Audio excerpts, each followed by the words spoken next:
Hello everyone, welcome to Elite Cam. आज के इस वीडियो के अंदर हम 28 जनवरी शिफ्ट 1 केमिस्ट्री का पेपर एनालाइज करेंगे 2025 जेई मेंस का। ठीक है, ऐसा मैंने जितने भी बच्चों से बात करी है तो उनका सबसे पहला सेंटेंस, अगर वो 28 जनवरी शिफ्ट 1 के अंदर बैठे हुए थे तो उनका पहला जो सेंटेंस बोलते हैं कि सर बहुत ज्यादा टफ पेपर था, मतलब टफेस्ट शिफ्ट ऑफ 2025। सर इसको बोल सकते हैं आप, सबसे टफ शिफ्ट है।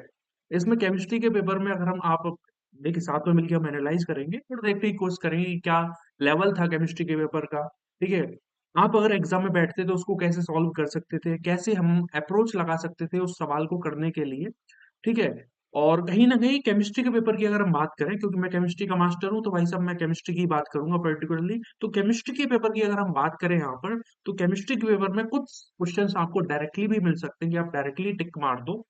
लेकिन कुछ ऐसे भी सवाल हैं जहाँ पर आप उनको तभी करने में सक्षम होंगे जब आपके कंसेप्ट में क्लैरिटी होगी, अच्छी तरीके से आपने प्रैक्टिस करी होगी, तभी जाके वो आप सवाल कर पाओ।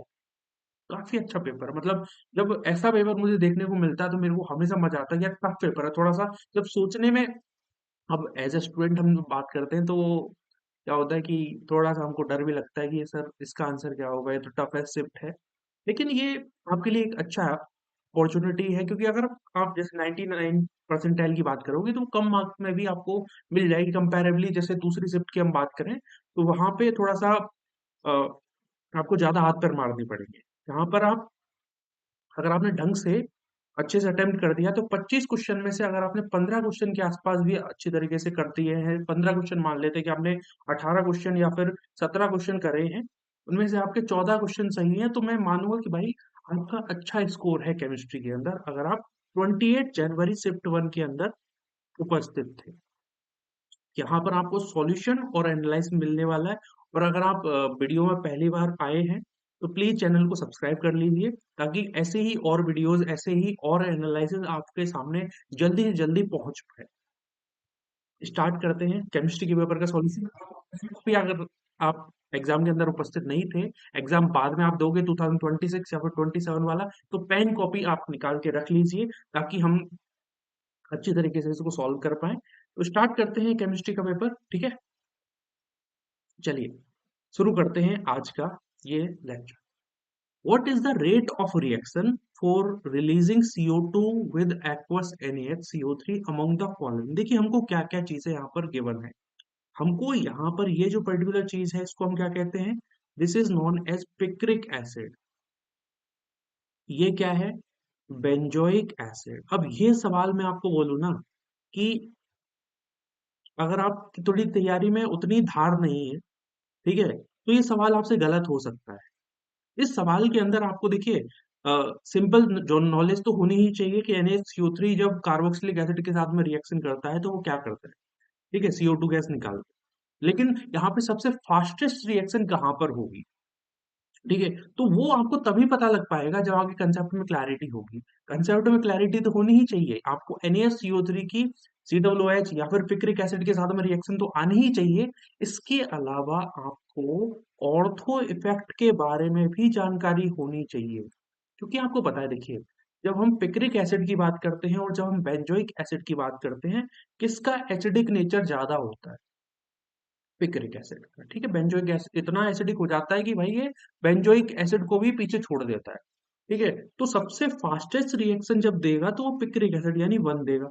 उसके बाद में आप बेंजोइक एसिड और CH3 में, अब जल्दीबाजी में जिसको ऑर्थो इफेक्ट यहाँ पे एग्जाम के अंदर रिकॉल नहीं हुआ होगा, तो उस बच्चे का सवाल गलत हो जाएगा। वो क्या करेगा, CH3 का वो प्लस आई मान लेगा और प्लस आई की वजह से कहीं ना कहीं इसकी एसिडिटी या फिर इसका बेसिकली कार्बोनाइट मैकेनिज्म होती है ना, तो यहाँ पर वो उस अप्रोच को अगर लगा लगा गया ना तो ये गलत सवाल होगा। वो 2 को पहले रख देगा, 3 को बाद में रखेगा। लेकिन होगा क्या, आपको पता होना चाहिए कि जब हम किसी कार्बोक्सिलिक एसिड, जैसे जब हम बेंजोइक एसिड के ऊपर ऑर्थो पे कोई भी ग्रुप आप अटैच कर दो, कोई भी ग्रुप, मतलब डिस्पाइट ऑफ द फैक्ट कि उसका माइनस आई है, उसका माइनस एम है, उसका माइनस एच है, ठीक है, उसका प्लस आई है, प्लस आर है, या फिर प्लस एच है, कुछ भी कैसा भी ग्रुप है, उसका कैसा भी इफेक्ट है, वहां पे उसकी एसिडिटी बढ़ जाती है। ठीक है, यहाँ पे क्या होगा, इसकी एसिडिटी इंक्रीज हो जाएगी। और एसिडिटी अगर इंक्रीज हुई है, इसका मतलब सेकेंड थर्ड यहाँ पे वन के बाद में आएगा, फिर उसके बाद में टू आएगा। यानी हमारा जो आंसर होगा वो क्या हो जाएगा यहाँ पर, फर्स्ट की रेट ऑफ रिएक्शन सबसे ज्यादा होगी पिक्रिक एसिड की, फिर हमारे इसकी ऑर्थो मिथाइल बेंजोइक एसिड आप बोल सकते हो, उसके बाद हमारा बेंजोइक एसिड। यानी 132 हमको कहाँ गिवन है, ये यानी ऑप्शन 3 यहाँ पर हमारा सही होगा। आई थिंक आपको क्लैरिटी हो गई। अब उनको दोनों चीज आएंगी तभी ये सवाल बन सकता है, तभी तो ये 28 जनवरी वाला शिफ्ट कहीं ना कहीं कठिन कंसिडर किया गया है। ये सवाल देखिए जरा, इस सवाल को आप कह सकते हो कि ये इजी भी नहीं है, टफ भी नहीं है, मॉडरेट में इसको आप रख सकते हो। इस सवाल के अंदर हो क्या रहा है, यहाँ पर आपको बतानी है स्टेबिलिटी।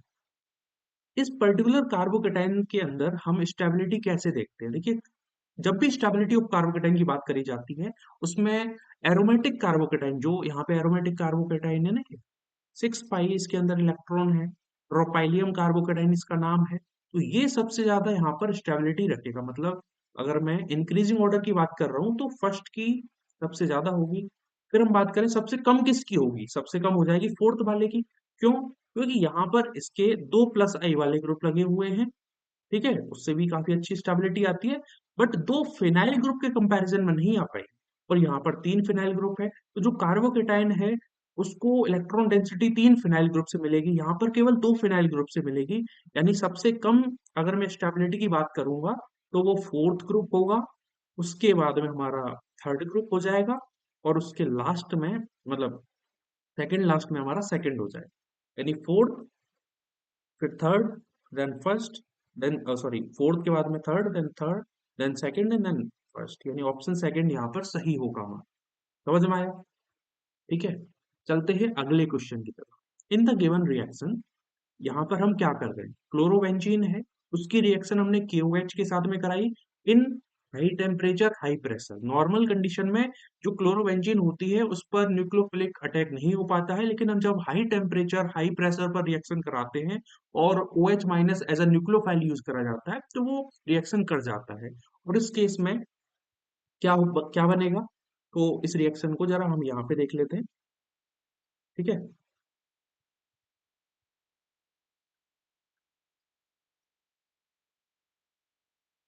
सॉरी,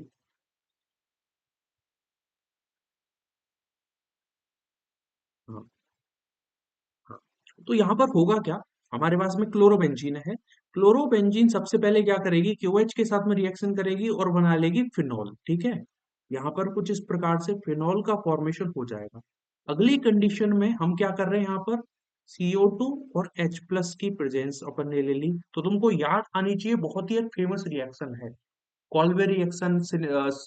सैलिसिलिक एसिड का फॉर्मेशन होता है कॉल्वे सिमेट रिएक्शन। ठीक है, तो वो यहाँ पे रिएक्शन होगी और कुछ इस प्रकार से यहाँ पर सैलिसिलिक एसिड का फॉर्मेशन हो जाएगा। ठीक है, कुछ इस प्रकार से सैलिसिड कैसे होगा, देखो सिंपल सी केस है। यहाँ पर ये CO2 है, CO2 में क्या है, कहीं ना कहीं ये एक इलेक्ट्रोफिलिक नेचर है, यहाँ से नेगेटिव चार्ज इस पर अटैक करेगा और बीच में कुछ एडक्ट बनेगा, उसमें H प्लस का अटैक होगा, और यहाँ पर तो इसको बोलते हैं सैलिसिलिक एसिड। इसका फॉर्मेशन यहाँ पर आपके सामने हो जाएगा। अगले, अब क्या करा अपन ने, इसकी रिएक्शन करा दी है हमने अमोनिया के साथ में, तो याद करो अमोनिया की रिएक्शन जब COH ग्रुप के साथ में होती है तो OH यहाँ से निकल जाता है और उसकी जगह NH2 ग्रुप जुड़ जाता है। तो होगा क्या यहाँ पर, पहला जो S है, S क्या होगा, S बना है हमारा CONH2, सॉरी, यहाँ पर CONH2, OH ग्रुप हटेगा, NH2 ग्रुप लगेगा, तो यहाँ पर ये चीज बन जाएगी। तो S तो है ये वाला, ये वाला प्रोडक्ट। ठीक है, ठीक है, रिजल्टेंट प्रोडक्ट पूछ रहा है हमसे, एस ही हो गया। अब एस की रिएक्शन हम किसके साथ में कराएंगे, Br2KOH के साथ में। तो याद करो, जब एमाइड की रिएक्शन Br2KOH के साथ में कराते हैं तो यहाँ पे फेमस रिएक्शन होती है, जिसको हम कहते हैं Hofmann bromamide degradation reaction. Hofmann bromamide degradation reaction यहाँ पे अंडरगो होगी। ठीक है, और क्या बनेगा, यहाँ पर बनेगा ऑर्थो अमीनो फिनॉल। ठीक है, इसकी रिएक्शन जब हम कराएंगे किसके साथ में, क्लोरोफॉर्म और KOH के साथ में, तो इस रिएक्शन का भी एक काफी अच्छा नाम होता है। क्या बोलते हैं इस रिएक्शन को, इसका नाम है कार्बाइल एमीन सिंथेसिस। इस रिएक्शन का नाम है कार्बिल अमीन सिंथेसिस। और इस कार्बिल अमीन सिंथेसिस में क्या होता है, NH2 ग्रुप कन्वर्ट हो जाता है आइसोसाइनाइड ग्रुप के अंदर, यानी जो फिनॉल है उसमें कोई चेंज नहीं होगा, NH2 ग्रुप कन्वर्ट होगा NC के अंदर, यानी जो R प्रोडक्ट बना है फाइनली, वो क्या प्रोडक्ट बनेगा यहाँ पे हमारा, ऑर्थो पे OH ग्रुप है, और ठीक है, मतलब OH ग्रुप लगा हुआ है, उसके ऑर्थो पे NC ग्रुप लगा हुआ है, यानी कि हमारा जो आंसर होगा that is fourth. Fourth is the right answer. अगर आपका यही आंसर आ रहा है इसका मतलब यू आर करेक्ट, और अगर नहीं आ रहा है तो कहीं ना कहीं आपने मिस्टेक कर दी है। ठीक है, तो बहुत अच्छा क्वेश्चन इसको बोल सकते हैं। अगर आप इसको रखना चाहो तो टफ क्वेश्चन भी रख सकते हो, मतलब टफ वैसे टफ नहीं है, अगर आपने अच्छी तरीके से रिवीजन करा हुआ है तो सही है। लेकिन एक बच्चे के रिस्पेक्ट में जब आप 11th क्लास 12th क्लास के अंदर होते हो, जेई मेंस देते हो, तो उसके लिए कहीं ना कहीं टफ क्वेश्चन है। तो आगे चलते हैं। Which of the following pair have square pyramidal shape. देखिए, स्क्वायर pyramidal शेप कब आती है, जब हमारे पास में स्टेरिक फैक्टर की नंबर 6 होती है, उसके अंदर 5+1 वाला केस लगता है। 5 तो उसके अंदर बॉन्ड पेयर होते हैं, और एक उसके अंदर लॉन पेयर होता है। ऐसा केस आपको यहाँ पर फाइंड आउट करना है। सबसे पहली कंडीशन हम देखते हैं, हमारे पास में है BrF5। कैसे हम यहाँ पर शेप निकालेंगे, तो सब सिंपल सा चीज है। सेंट्रल एटम के आउटर मोस्ट साइड में कितने इलेक्ट्रॉन है, यूनिवैलेंट स्पीसीज कितनी है, plus minus charge divide by charge, यहाँ कुछ है नहीं, तो सिंपली अपन क्या करेंगे, 12/2 it means it is equal to 6। 6 इसका स्टेरिक फैक्टर आया। अब इसको ब्रेक डाउन करेंगे कि कितने बॉन्ड पेयर है, कितने लोन पेयर है। तो इसमें 5 बॉन्ड पेयर आपको दिख रहे हैं, 5 बॉन्ड बनेंगे ना ब्रोमीन और फ्लोरीन के बीच में। तो यहाँ पर पहला कंडीशन, इसकी जो शेप है वो क्या बन गई, स्क्वायर पायरामिडल। ठीक है, अगर मैं XeOF4 की बात कर रहा हूं तो यहाँ पर क्या होगा, 8+4 डिवाइड बाई 2, 12/2 इट मीन 6। 6 का मतलब 5+1। अब यहाँ पर ऑप्शन को अपन काउंट नहीं करते क्योंकि यूनिवैलिड स्पीसीज बात होती है ना, तो ये भी कहीं ना कहीं हमारा स्क्वायर पायरामिडल शेप रखेगा। वैसे हमारा आंसर तो आ चुका है, first is the right answer, लेकिन आप जानना चाहो कि इनकी क्या शेप है, तो SbF5 की शेप देख लेते हैं एक बार। तो ये क्या होगा, 5+5 divide by 2 it means it is equal to 5, और इसके अंदर पूरे के पूरे बॉन्ड पेयर है। इसका मतलब इसकी जो शेप हो जाएगी दैट इज ट्राइगोनल बाइपायरामिडल। ठीक है, BrF5 वो तो अभी चेक कर लिया, स्क्वायर पैरामिडल हुआ। अगर मैं यहाँ पे देख रहा हूँ PCl5, PCl5 में क्या होगा, 5+5 divide by 2 it means it is equal to 5। इसका मतलब ट्राइगोनल बाइपायरामिडल शेप यहाँ पर बन गई है, ज्योमेट्री भी कह सकते हो क्योंकि यहाँ पे लोन पेयर है। XeOF4 अभी देख लिया, स्क्वायर पैरामिडल। चौथा PCl5 अभी देख लिया, SbF5 हमने यहाँ पे देख लिया, ट्राइगोनल बाइपिरामिडल ज्योमेट्री रखेंगे। लेकिन सवाल पूछ रहा है हमसे स्क्वायर पैरामिडल के बारे में, इसका मतलब हमारा जो आंसर होगा दैट इज वन। अगर आपको शेप बना के दिखाऊं कि शेप होती कैसे है स्क्वायर पैरामिडल, तो देखिए जरा होता क्या है। जैसे ब्रोमीन हमारे पास में ये है, ये सेंट्रल एटम हुआ, इसके इस प्रकार से अपन सबसे पहले एक स्क्वायर प्लेनर ज्योमेट्री बनाएंगे। उसमें हम एक इस प्रकार से बॉन्ड लगाएंगे एक्सियल पोजीशन पर, और यहाँ पर लोन पेयर आ जाए। तो this is basically the square pyramidal geometry in respect to the BrF5। और अगर हम बात कर रहे हैं यहाँ पर XeOF4 के लिए, तो इसमें क्या होगा, कुछ इस प्रकार से आप शेप बना सकते हैं। ठीक है, इस प्रकार से। देखिए, काफी इयर्स पहले एक सवाल पूछा गया था कि जब हम BrF5 की बात करते हैं ना, तो BrF5 के अंदर कितने 90 डिग्री एंगल्स प्रेजेंट होते हैं, how many 90 degree angles are present in the BrF5 molecule. क्या होगा आपका आंसर, आप कहेंगे कि सर 4 हो जाने चाहिए, या फिर जो भी आपका आंसर होगा 4 या 5। ठीक है, या फिर कुछ भी आपके दिमाग में आ सकता है। लेकिन हम जब देखते हैं ना, तो होता है क्या है, यहाँ पे लॉन पेयर भी प्रेजेंट है, और लॉन पेयर बॉन्ड पेयर में रिपल्सन होता है, बॉन्ड पेयर बॉन्ड पेयर में भी होता है, लेकिन लॉन पेयर बॉन्ड पेयर में जो रिपल्सन है वो कंपैरेबली बॉन्ड पेयर से ज्यादा होगा। तो होगा क्या, यहाँ पर लॉन पेयर बॉन्ड पेयर में होगा रिपल्सन, जिसकी वजह से जो 90 डिग्री एंगल आपको देखने को मिल रहा था, अब वो 90 डिग्री होगा नहीं, वो क्या हो जाएगा, लेस देन 90 डिग्री हो जाएगा। इसका मतलब आंसर है 0, एक भी 90 डिग्री एंगल नहीं। ये सवाल काफी इयर्स पहले जेई मेंस में पूछा गया था। उसका भी हमने डिस्कशन कर लिया है। Which of the following set of quantum numbers have same energy. तो होता क्या है, सेम एनर्जी हमको देखनी है, यानी डी जनरेट ऑर्बिटल्स देखने हैं। ठीक है, अब डी जनरेट जो भी सबसेल हमारे पास में वो हमको देखने हैं। सबसे पहली कंडीशन है भाई साहब, एन की वैल्यू 2, एल की वैल्यू 2 किसके लिए होती है, डी के लिए होती है। अब आगे मेरे से बात करो ही नहीं, क्यों नहीं करोगे यार, होता ही नहीं नेचर में। ठीक है, इसके लिए क्या होगा, 2 पी, अब इसको आप एक्स वाई इस तरीके से बोलेंगे तो 2 px बोल लेता हूं मैं इसको। ये क्या है हमारा, 3d z²। ये क्या हो जाएगा हमारा, 3d, m की वैल्यू किसके लिए 1 होती है, तो अपन जिसे dx/dy z ऐसे रख सकते हैं। तो ये जो d ऑर्बिटल है ना कहीं डीजेनरेट होंगे। 5 जो डी ऑर्बिटल होते हैं इस प्रकार से, ये मान लो मेरा dz² है, ठीक है, तो ये कहीं ना कहीं अपनी एनर्जी सेम रखेगा ना, 3d z² और 3yz या 3zx या 3xy 3dxy, ये कहीं ना कहीं अपनी एनर्जी सेम रखेगा, यानी जो सी और डी है ना, वो हमारा यहाँ पे आंसर होगा, है ना। सिंपल सी बात है। अब आगे जाके क्या होगा वो हम नहीं देख रहे हैं कि ऑर्बिटल स्प्लिट करेंगे या क्या नहीं करेंगे।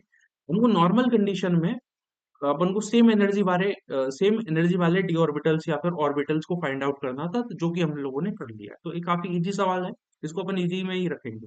अब देखिए, कंसिडर द फॉलोइंग रिएक्शन, क्या हो रहा है हमारे पास में, प्रोपाइल ब्रोमाइड रिएक्ट कर रहा है किसके साथ में,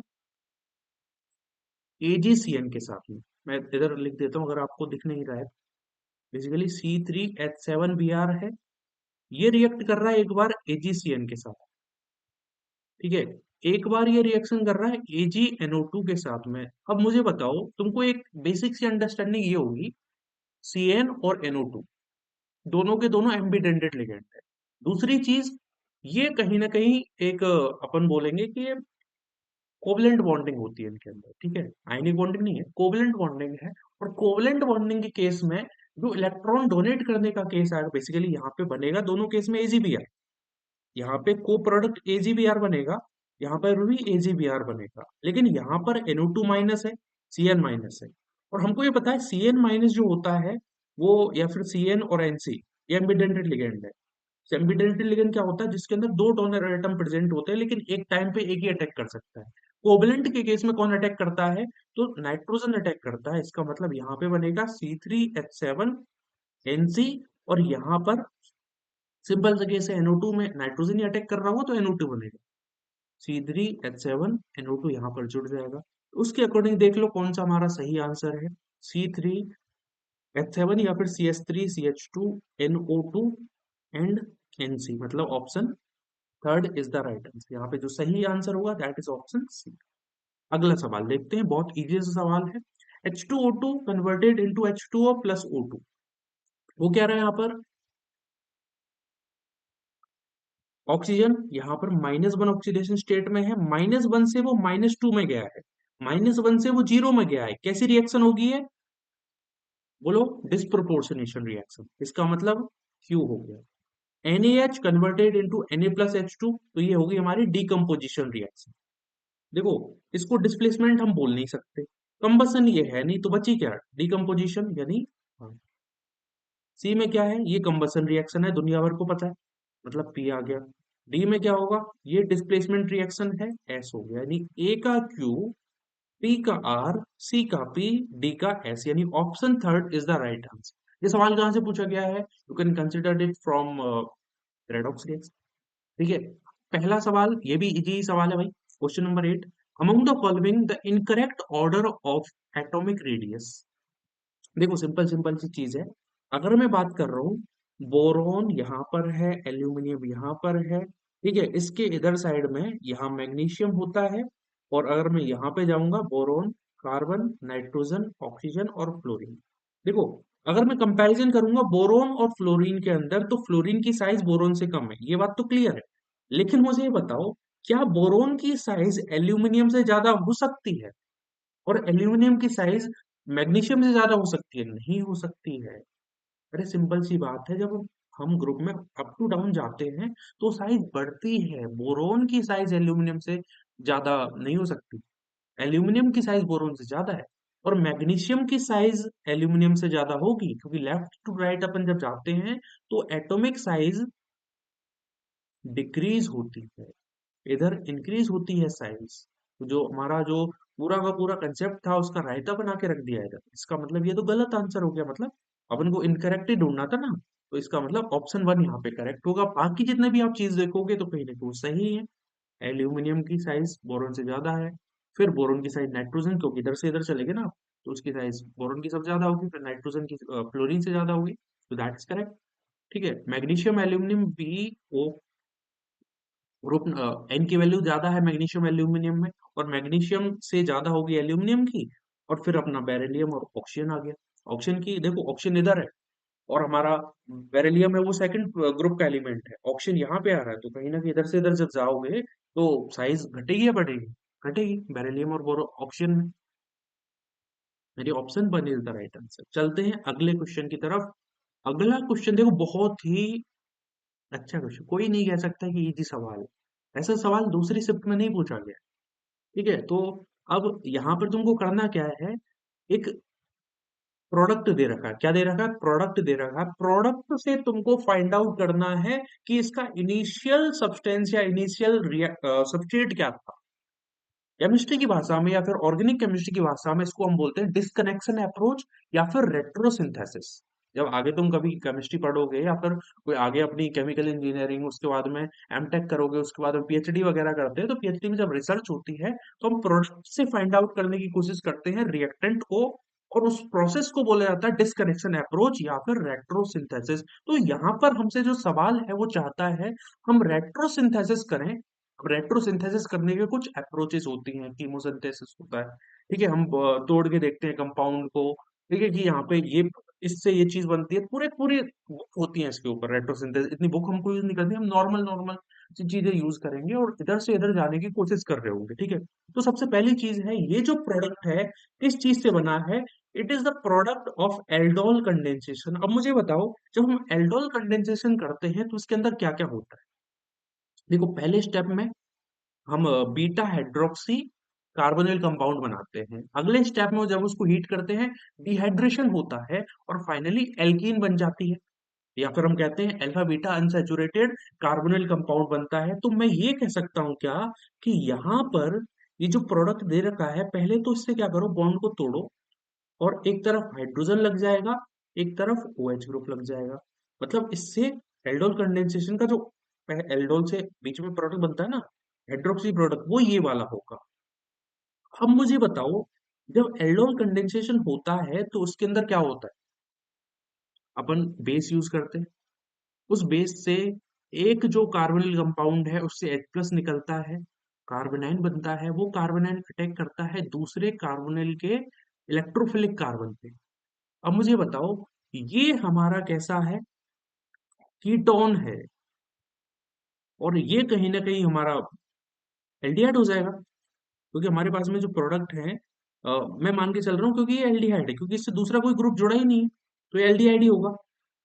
ठीक है, तो यहाँ पर क्या होगा बेसिकली, इधर से इधर अटैक हुआ है, मतलब कहीं ना कहीं ये जो रिंग है ना, ये ओपन हो, रिंग जो बन रही है ना, ये कहीं ना कहीं ओपन हो, और ओपन होके जो एल्डोल प्रोडक्ट एल्डोल का सबस्ट्रेट बनेगा वो कुछ इस प्रकार से होना चाहिए। देखो, समझ रहे होंगे तुम लोग, ये चीज है, यहां से अटैक हुआ था, यहां से अटैक हुआ था, यहाँ पर देखो, पेन दूसरा यूज कर लेता हूँ, यहां से अटैक हुआ है इस कार्बन पे, और यहाँ पर OH है, तो OH कैसे आता है? कहीं ना कहीं जब नेगेटिव चार्ज, नेगेटिव से H+ जुड़ता है, तो मैं ये कह सकता हूँ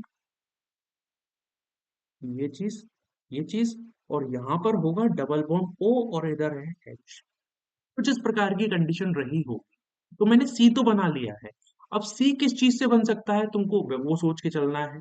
सी बनेगा रेडक्टिव ओजोनोलाइसिस से, रेडक्टिव ओजोनोलाइसिस अपन जब करेंगे तो उससे सी बनेगा। मतलब अब देखिए, नॉर्मल कंडीशन में क्या होता है, हम एक डबल बॉन्ड लेते हैं, उसको तोड़ते हैं, दोनों ही साइड क्या करते हैं, double bond O, double bond O, यानी जो डबल बॉन्ड O है ना, ये कहीं ना कहीं क्या कर रहा होगा, इनके बीच में बॉन्ड बनेगा। अगर मैं इसको दिखा दूं, यहाँ से नंबरिंग स्टार्ट करूं, 1 2 3 4 5 एंड 6, इसका मतलब इन दोनों के बीच में डबल बॉन्ड हो, मतलब इनके बीच में बॉन्ड होगा बेसिकली।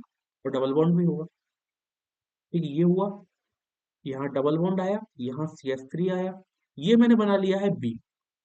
ये मेरा क्या बना है, सी बना है, ये मेरा बी बना है, और बी से मैं यहाँ पे बना सकता हूँ, ये तो बहुत सिंपल सी बात है। ये कैसे बनेगा, यहाँ पे OH ग्रुप आ जाएगा। क्यों? क्योंकि हम H+ के साथ में जब रिएक्शन करेंगे ना OH की, तो क्या होता है, डिहाइड्रेशन होता है, यहाँ पर OH आए, मतलब जब मैं इसकी रिएक्शन किसी के साथ में कराऊंगा, जब इस प्रोडक्ट की रिएक्शन H+ के साथ में कराऊंगा, एसिड के साथ में कराऊंगा, तो डिहाइड्रेशन होगा, यहाँ पर कार्बोकेटाइन आएगा, उस कार्बोकेटाइन की बेसिकली आप रीअरेंजमेंट वगैरह करा सकते हो, लेकिन नॉर्मल कंडीशन में कुछ इस प्रकार से यहाँ पे डबल बॉन्ड आ जाना चाहिए। ठीक है, उधर भी लेके जा सकते हो, उधर भी लेके जा सकते हो, बट होगा यहाँ पे डबल बॉन्ड का ही फॉर्मेशन। यानी जो इनिशियल प्रोडक्ट है वो क्या होगा, इनिशियल प्रोडक्ट यहाँ पर ये वाला होगा। क्या प्रोडक्ट, ऑप्शन पर।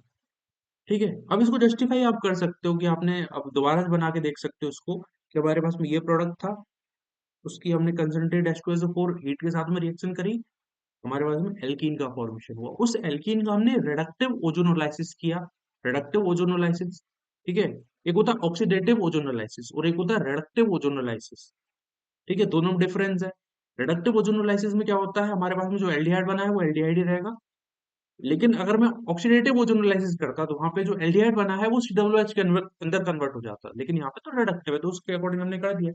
फिर हमने एल्डोल कंडेंसेशन करा, फाइनली ये प्रोडक्ट बन गया। तो बहुत मॉडरेट सवाल ही कहेंगे, लेकिन अगर आपके कंसेप्ट में थोड़ी सी गड़बड़ है, प्रैक्टिस आप लोगों ने नहीं की है, तो ये थोड़ा सा टफ पड़ेगा सवाल आपके लिए।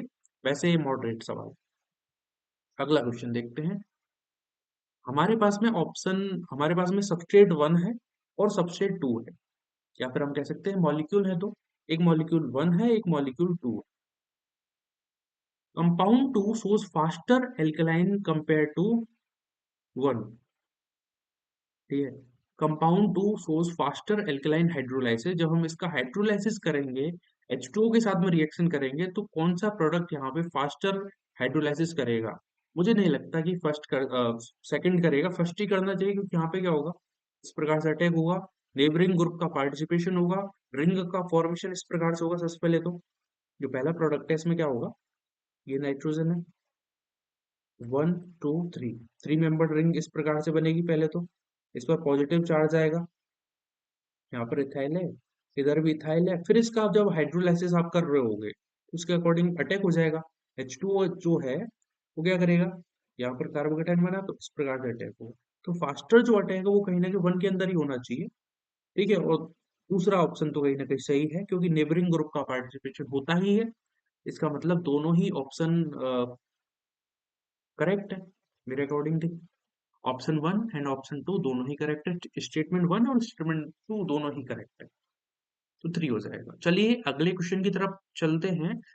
विच of the following has same energy in absence of electric and magnetic field of hydrogen atom.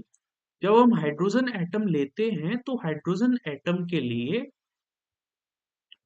क्या होता है, या फिर हम मोनो इलेक्ट्रॉनिक स्पीसीज जब लेते हैं, तो उसके लिए जब हम इलेक्ट्रिक फील्ड और मैग्नेटिक फील्ड को रिमूव करते हैं, तो उसके केस में 2s और 2p की एनर्जी कहीं ना कहीं सेम हो जाती है, वो डिजेनरेट हो जाती है। इसका मतलब थर्ड। अगला क्वेश्चन है, which of the following reaction या फिर test can be use to distinguish acetaldehyde and acetone. देखिए दो चीजें हैं हमारे पास में, एसिटाल्डिहाइड है, this is acetaldehyde, and what is this, this is acetone. इस चीज को देखकर तुमको और क्या लग रहा है, यहाँ पर एल्डिहाइड ग्रुप है, यहाँ पर कीटोन ग्रुप है। सबसे पहली रिएक्शन देखो, या सबसे पहला जो टेस्ट है आयोडोफॉर्म टेस्ट, क्या ये एसिटाल्डिहाइड आयोडोफॉर्म टेस्ट दे सकता है? जी हाँ, दे सकता है, ये टेस्ट ये दे सकता है। यानी चारों रिएक्शन, आयोडोफॉर्म टेस्ट एसिटाल्डिहाइड भी दे सकता है और एसीटोन भी दे सकता है। ठीक है, और कैनिजारो रिएक्शन की बात करेंगे, ये भी दे सकता है। और Cannizzaro reaction, sorry, Cannizzaro reaction दोनों ही दे सकते हैं। क्यों नहीं दे सकते, क्योंकि अल्फा हाइड्रोजन एब्सेंट होना चाहिए, लेकिन यहाँ प्रेजेंट है, तो दोनों ही नहीं दे सकते, तो उससे भी आइडेंटिफिकेशन नहीं हो सकता है। एल्डोल कंडेंसेशन दोनों ही प्रोडक्ट दे सकते हैं, क्योंकि अल्फा हाइड्रोजन प्रेजेंट है, एसिटाल्डिहाइड भी दे देगा, एसीटोन भी दे देगा। फैलिंग टेस्ट, फैलिंग टेस्ट जो होता है वो कौन देता है, फैलिंग टेस्ट दिया जाता है एल्डिहाइड के द्वारा। ठीक है। और टॉलेंट टेस्ट ये भी कहीं ना कहीं एल्डिहाइड ही देता है, तो इससे आप आइडेंटिफिकेशन कर सकते हो एसिटाल्डिहाइड का। लेकिन ये टेस्ट नहीं दे पाएगा, तो हमको पता लग जाएगा कि ये एसिटाल्डिहाइड है, ये हमारा एसीटोन है। क्लीमेंसन रिडक्शन से क्यों इनका आइडेंटिफिकेशन नहीं किया जा सकता? क्योंकि क्लीमेंसन रिडक्शन क्या होता है, हम कंसंट्रेट HCl प्लस ZnHg के साथ में जब रिएक्शन कराते हैं, तो बेसिकली दोनों ही प्रोडक्ट क्या करेंगे, ये कन्वर्ट हो जाएगा एथेन के अंदर, ये कन्वर्ट हो जाएगा प्रोपेन के अंदर। तो हमको आइडेंटिफिकेशन नहीं मिलेगा, कोई पर्टिकुलरली कोई को प्रोडक्ट या फिर कोई रिएक्शन इसमें कोई ऐसा गैस वगैरह साथ में नहीं निकलती, या फिर इनमें कोई आइडेंटिफिकेशन हम कर नहीं पाएंगे। सिंपल सा प्रोडक्ट बनेगा, इसमें भी बनेगा, इसमें भी बनेगा। तो टॉलेंट टेस्ट करेंगे, फेलिन टेस्ट करेंगे, इनका आइडेंटिफिकेशन हो जाएगा। इसका मतलब हमारा जो आंसर है वो क्या होगा यहाँ पर, डी एंड ई, यानी first is the right answer. Simple सा कंसेप्ट था। आगे बढ़ते हैं। Which of the following give violet colour in borax bead test? सबसे पहले तो तुमको ये पता होना चाहिए कि बोरेक्स बीड टेस्ट होता क्या है, या फिर बोरेक्स मन का टेस्ट क्या होता है। देखिए होता क्या है इसके अंदर। सबसे पहले तुमको ये पता है बोरेक्स क्या होता है, Na2B4O7.10H2। इसको जब हम हीट करते हैं तो ये एनहाइड्रस प्रोडक्ट बनाता है, विच इज Na2B4O7। और इसको जब हम और फ्यूज करते हैं तो यहाँ पर होता है प्रोडक्ट का फॉर्मेशन, विच इज NaVO2 का, NaBO2 प्लस B2O3। ये प्रोडक्ट बनता है, इसको हम बोरेक्स ग्लास कहते हैं। ये बोरेक्स ग्लास बेसिकली किसके साथ में रिएक्शन करता है, इन मेटल्स के साथ में, जैसे इनके ऑक्साइड के साथ में रिएक्शन करता है। ये B2O3 रिएक्शन करता है जैसे COO के साथ में, ठीक है। तो यहाँ पर CO2O3 के साथ में मान लो, तो यहाँ पर जो प्रोडक्ट बनेगा तो ब्लू बीड बनती है। क्या बनती है? ब्लू बीड का फॉर्मेशन होता है, ठीक है।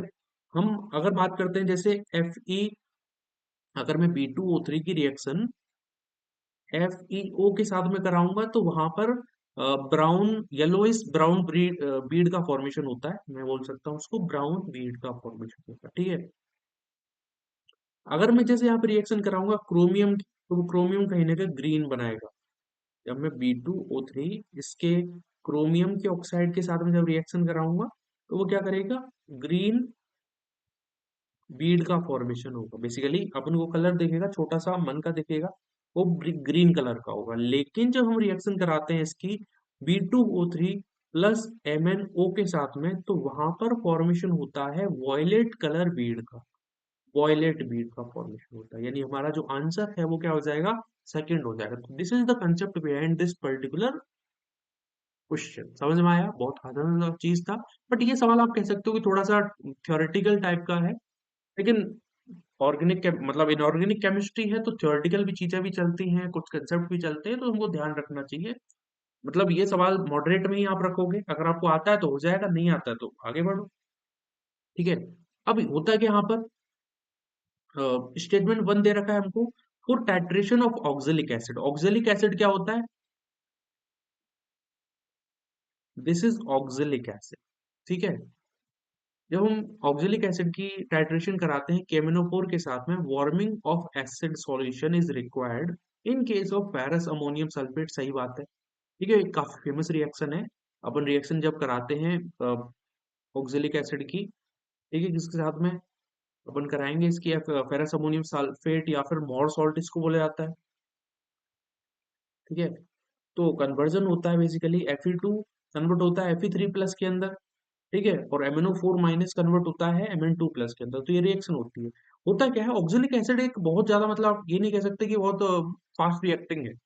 और जब फास्ट रिएक्शन नहीं हो पाती है केमिकल लैब के अंदर, तो हम क्या करते हैं, चीज जो भी प्रोडक्ट हम ले रहे हैं, उसको रेट ऑफ रिएक्शन बढ़ाने के लिए हम क्या कर सकते हैं, उसको हीट कर सकते हैं। क्योंकि हीट जब किसी चीज को किया जाता है, जब किसी को टेम्परेचर दिया जाता है, तो कहीं ना कहीं उसकी रेट ऑफ रिएक्शन बढ़ जाती है। To increase the rate of reaction हम क्या यूज करेंगे यहाँ पर, टेम्परेचर। यानी ऑप्शन वन यहाँ पे सही होगा, क्योंकि both statement one and statement two are correct. यानी यहाँ पर ऑप्शन वन सही होगा। चलते हैं अगले क्वेश्चन की तरफ। अगला सवाल काफी इजी सा ही है। Which of the following compound have the same number of lone pair, जो कि ClF3 के सेंट्रल एटम के अंदर। सबसे पहले तो तुमको ये पता होना चाहिए कि ClF3 के सेंट्रल एटम में कितने लोन पेयर है। वैसे तो बहुत इजी सवाल है, सिंपल सा लॉजिक लगाना है। सबसे पहले क्या करोगे, सेव निकालोगे, स्टेरिक फैक्टर निकालोगे, उसके अकॉर्डिंग अपन देख लेंगे। तो 7 + 3 divide by 2 is equal to 10/2, it means it is equal to 5। इसके अंदर 3 तो हो गए हैं बॉन्ड पेयर और 2 हो गए लोन पेयर। तो इसके अंदर लोन पेयर कितने हैं, 2 है सर। कितने लोन पेयर है? अब 2 लोन पेयर किस में हो सकते हैं? सबसे पहली कंडीशन है, हम बात करेंगे XeF5 की। तो देखते हैं जरा, सेंट्रल एटम कौन है, जीनोन। कितने बैलेंस इलेक्ट्रॉन है, 8। +5 + 1 divide by 2, 8 6 14, 14/2, it means it is equal to 7। 7 इसका स्टेरिक फैक्टर, स्टेरिक नंबर, ठीक है।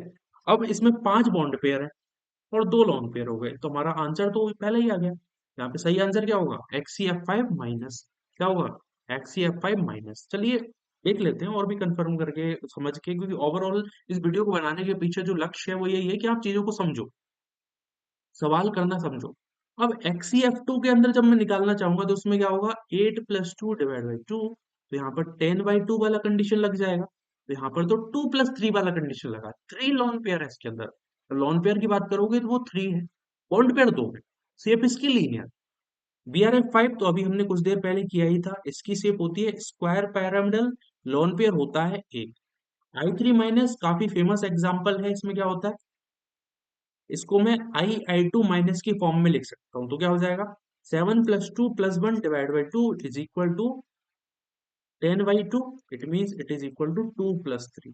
कितने लोन पेयर हुए, 3 लोन पेयर। तो सवाल हमारा हो गया है, पहला ही ऑप्शन इसमें सही है। चलते हैं अगले क्वेश्चन की।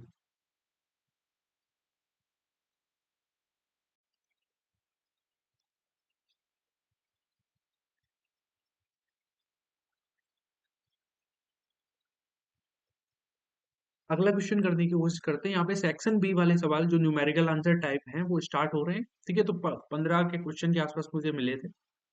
अगर आपका लगता है कि सर ये क्वेश्चन इसमें नहीं इंक्लूड है तो प्लीज इसको इंक्लूड कर लीजिए, तो आप कमेंट सेक्शन में डाल सकते हैं, ठीक है। वो कैसे सॉल्व करना है मैं आपको बता दूंगा, उसका आंसर बता देंगे, ठीक है। तो आप प्लीज कमेंट करके बताइए कि बाकी क्वेश्चन कौन कौन से थे। 70% by solution of HNO3 is taken having density 1.41 ग्राम पर ml, calculate the molarity of the solution. तो इस केस में करना क्या है, इस केस में जो फॉर्मूला होता है, जब डेंसिटी गिवन हो और मोलैरिटी आपसे पूछी जाती, तो उस केस में फॉर्मूला होता है density into 10 into W B क्या है, weight of the solute divide by molar mass of the solute. ये फॉर्मूला होता है जिसको यूज करके आप डेंसिटी से मोलैरिटी निकाल सकते हो, ठीक है। तो डेंसिटी है 1.41 इंटू 10 आप लोगों ने किया इंटू 70 ग्राम, यहाँ पे वेट हो जाएगा क्योंकि बोला क्या गया है, 70% डब्ल्यू परसेंटेज है ना। तो 100 में से 70 ग्राम HNO3 के, डिवाइड में मोलर मास 63 हो गया, 1 + 14 + 48, 62 + 1 63। इसको जब कैलकुलेट करके हम लोग देखते हैं, कैलकुलेशन करके एक बार हम यहाँ पे देखते हैं जरा, कैलकुलेटर क्या आंसर हमारा यहाँ पे आ रहा होगा, 1.41, या फिर इसको तो 14.1 ही लिख लेते हैं, इंटू 70। तो ये हो गया हमारा 987 डिवाइड बाई 63 कर लेते हैं। सो ये हुआ 15.6, ठीक है। ये यहाँ पे निकल के आ जाएगी, बाकी यूनिट जो होगी वो हमको गिवन, यूनिट से मतलब नहीं है, उनको तो इंटीजर वैल्यू पुट करनी है। तो 15.6 इज द राइट आंसर। आपका भी आई थिंक यही आंसर और आई थिंक ये अगर आ रहा है तो अच्छी बात है, नहीं आ रहा है तो कुछ ना कुछ हम लोगों ने मिस्टेक कर दी है, ठीक है। अब अगला सवाल हम लोग यहाँ पे कर रहे हैं, 1 gram of non electrolyte solute जिसका molar mass, molecular weight is given 256 gram per mole, is dissolved in the 50 gram of the solvent. Freezing point of the solution is lowered by any delta TF is given by given 0.40 Kelvin. Calculate the molar depression constant of solvent. क्या पूछा जा रहा है, हमसे KF की value पूछी जा रही है, क्या क्या गिवन है आप लोगों को, WB 1 ग्राम गिवन है, MB 256 दे रखा है ग्राम पर मोल, ठीक है। हमको डब्ल्यू ए गिवन है 50 ग्राम, हमको डेल्टा टीएफ भी गिवन है विच इज 0.40। सिंपल सा चीज है यार, ठीक है। और हम मान के चलेंगे, अगर गिवन नहीं है तो आई की वैल्यू 1 मान के चलेंगे बाय डिफॉल्ट। ठीक है, तो होता क्या है फॉर्मूला, डेल्टा टीएफ बराबर आई डॉट के एफ एम। एम क्या है, मोलैलिटी है सर। और मोलैलिटी का फॉर्मूला क्या होता है, याद है, small M is equal to W V upon M B into W A into 1000। तो सारी चीज गिवन है, के एफ की वैल्यू हम लोग निकाल सकते हैं। 0.401 इंटू के एफ हमको निकालना है, इंटू फॉर्मूले में वैल्यू पुट करेंगे, डब्ल्यू बी की है 1 into 1000 divide by 256 into W ए कितना है 50। तो इसको जरा कैंसिल आउट यहीं पे निपटा लेते हैं, कितना हो जाएगा ये 20। तो अब आगे कैलकुलेट करते हैं के एफ की वैल्यू। के एफ हमने इधर लिख लिया, इधर से इधर जाएंगे अपन, तो 0.4, ठीक है, इंटू 256 डिवाइड बाई 20। कैलकुलेट करके देखते हैं हमारा आंसर क्या आ रहा है। कि आपकी वैल्यू कितनी आएगी, 0.4 इंटू 256, तो ये है 102.4 डिवाइड बाई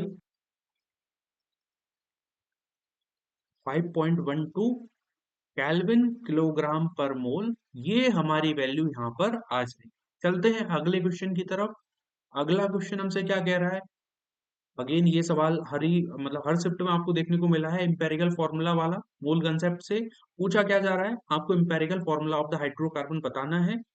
आपको कार्बन की परसेंटेज गिवन है 14.4%, आपको हाइड्रोजन की परसेंटेज 1.2% गिवन है, ऑक्सीजन ऑक्सीजन नहीं गिवन है, क्लोरीन गिवन है आपकी बार, तो 84.4% गिवन है। चलिए करके देखते हैं। सिंपली क्या करना होगा, हमको अगर मोलर रेशियो निकालना है, मोलर रेशियो निकालना है तो क्या करेंगे, 14.4 डिवाइड बाई 12 करूंगा मैं। हाइड्रोजन के केस में क्या करूंगा, 1.2 डिवाइड बाई 1 करूंगा। और 84.4 डिवाइड बाई 35.5 करूंगा। तो कैलकुलेशन वाला ही चीज है, सिंपल कैलकुलेशन करनी है।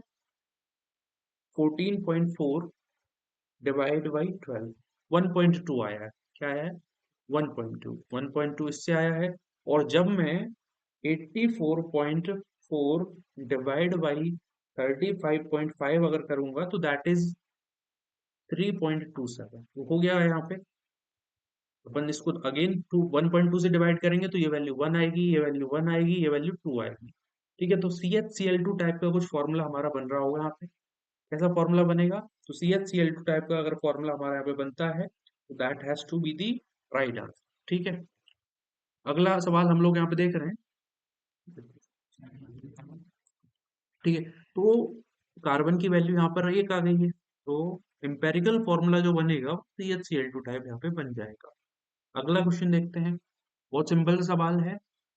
How many of the following ions have same value off spin only magnetic movement. क्या बोला जा रहा है, सेम वैल्यू मैग्नेटिक मूवमेंट की आनी चाहिए। वो कब आ सकती है, जब आप नंबर ऑफ अनपेयर्ड इलेक्ट्रॉन उसके अंदर सेम हो, या फिर मैं ऐसा कह सकता हूँ कि इनके अंदर जो कॉन्फ़िगरेशन है वो कहीं ना कहीं सेम होना चाहिए। जैसे Na2+ का होता है D8, वेनेडियम टू प्लस का क्या हो जाएगा, स्कैंडियम टाइटेनियम वेनेडियम यानी D3। टाइटेनियम का क्या होता है, स्कैंडियम टाइटेनियम D2 होता है। स्कैंडियम का D0 होता है। स्कैंडियम तो मतलब D1S2 होगा ना, तो 3 इलेक्ट्रॉन निकाल दिए तो D0 बचा। टाइटेनियम 3+ का कैसा होगा, D2 टाइप का, सॉरी D1 टाइप का। ठीक है, अब हम क्या करेंगे, इसके अंदर इससे सवाल हमारा नहीं बन रहा है क्योंकि सारे के सारे डी कॉन्फ़िगरेशन अलग अलग हैं। अब हम इनको इलेक्ट्रॉन को फिल करके देखते हैं। जैसे D8 के केस में क्या होगा, हम इलेक्ट्रॉन फिल करेंगे, नंबर ऑफ अनपेयर्ड इलेक्ट्रॉन जहां पे सेम आएंगे वही हमारा आंसर होगा। D8 में क्या होगा, हमने इलेक्ट्रॉन फिल करे 5, 6, 7, कितने अनपेड इलेक्ट्रॉन है D8 के अंदर, सर 2 है। यानी हमारा आंसर क्या हो जाएगा, D2 हो जाएगा। सिंपली D2 एंड D8 है, यानी कि Ni2+ and Titanium 2+ will be having the same value of the magnetic movement. ये हमारा आंसर आना चाहिए। अगर ये आंसर आ रहा है इसका मतलब सही है, नहीं आ रहा है इसका मतलब, अब नंबर पूछ रहा है क्या, हाउ मेनी मतलब 2 है। सिंपल सी बात है, तो ये हमारा आंसर हो जाएगा। अब तो इस क्वेश्चन में करना क्या है, delta H F of H G is 222, मतलब 222 किलो जूल पर मोल है डेल्टा एच ऑफ ऑक्सीजन, मतलब delta H of formation for oxygen is 250 kilo joule per mole, delta H of formation of H2O is this, what is the value of bond energy of OH bond in H2O, ठीक है, in kilo joule per मोल आपको value निकालनी है। देखिए, सबसे पहले तो तुमको रिएक्शन समझ में आनी चाहिए कि किस रिएक्शन की बात कर रहा है एग्जामिनर। तो यहाँ पर H2O बनाने की प्रोसेस की बात कर रहा है। H2O कैसे बनता है, हम हाइड्रोजन की रिएक्शन कराते हैं किसके साथ में, O2 के साथ में, और बनता है वाटर। लेकिन माय डियर स्टूडेंट, यहाँ पर रिएक्शन बैलेंस नहीं है। क्या रिएक्शन बैलेंस है? नहीं। यहाँ पर दो ऑक्सीजन, दो हाइड्रोजन है, दो हाइड्रोजन है, ऑक्सीजन दो है, यहाँ पर एक है। तो क्या करना पड़ेगा, अगर मैं यहाँ दो से मल्टीप्लाई कर दूं, यहाँ पर दो से मल्टीप्लाई कर दूं, तो रिएक्शन हो चुकी है बैलेंस। अब देखो जरा, एग्जामिनर ने आपसे पूछा है bond energy of oxygen hydrogen, तो रिएक्शन के अंदर ऑक्सीजन हाइड्रोजन बॉन्ड बनता है, ये बॉन्ड टूटते हैं। तो बेसिकली हो क्या रहा है, अपन को delta H of formation for hydrogen कितना गिवन है, that is 222 kilo joule per mole. Oxygen के लिए कितना गिवन है, ऑक्सीजन ऑक्सीजन बॉन्ड के लिए, यहाँ पे हाइड्रोजन हाइड्रोजन बॉन्ड के लिए यहाँ पर है 250 किलो जूल पर मोल। और H2O के लिए कितना गिवन है, ठीक है, delta H of formation of H2O that is -248 kilo joule per mole. अब करना क्या है, जब हम डेल्टा एच ऑफ फॉर्मेशन की बात करते हैं, तो वो बराबर होता है summation of delta H of formation for reactant minus जितनी भी डेल्टा एच ऑफ फॉर्मेशन है फॉर प्रोडक्ट, उनका डिफरेंस अपन को निकालना होता है। प्रोडक्ट कौन है, यहाँ पर वाटर है, ठीक है, वही अपन को निकालना, बेसिकली ऑक्सीजन हाइड्रोजन बॉन्ड की जो बॉन्ड एनर्जी वो निकालनी है अपन को। इनकी बॉन्ड एनर्जी एक तरीके से हमको गिवन है, तो करना क्या है, सबसे पहले तो ये चीज माइनस H2 के लिए कितना गिवन है, तो ये गिवन है -248 is equal to delta H of formation, यहाँ पर हाइड्रोजन के लिए गिवन है 222, और दो मोल इसके ले रखे हैं, इसका मतलब हो जाएगा 2 × 222 minus, this is -248, minus minus हो गया प्लस, ठीक है, मतलब सॉरी, पहले तो इसकी लिखनी पड़ेगी ना ऑक्सीजन के लिए, तो ऑक्सीजन के लिए कितनी है 250 माइनस, आप एक तरीके से इसको कह सकते हो bond energy of oxygen hydrogen bond. करना क्या है, इसको अपन मल्टीप्लाई कर लेते हैं, एक तरीके से ये है और ये 2 से मल्टीप्लाई होगा, ठीक, क्योंकि दो मोल इसके गिवन है एक तरीके से वाटर के, तो 444 प्लस 250 कितना हो गया,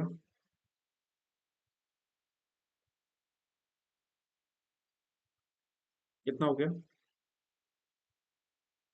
तो इसको सिंपली अपन कैलकुलेट कर लेते हैं, दिस इज 2 × बॉन्ड एनर्जी एक तरीके से है, तो 4 9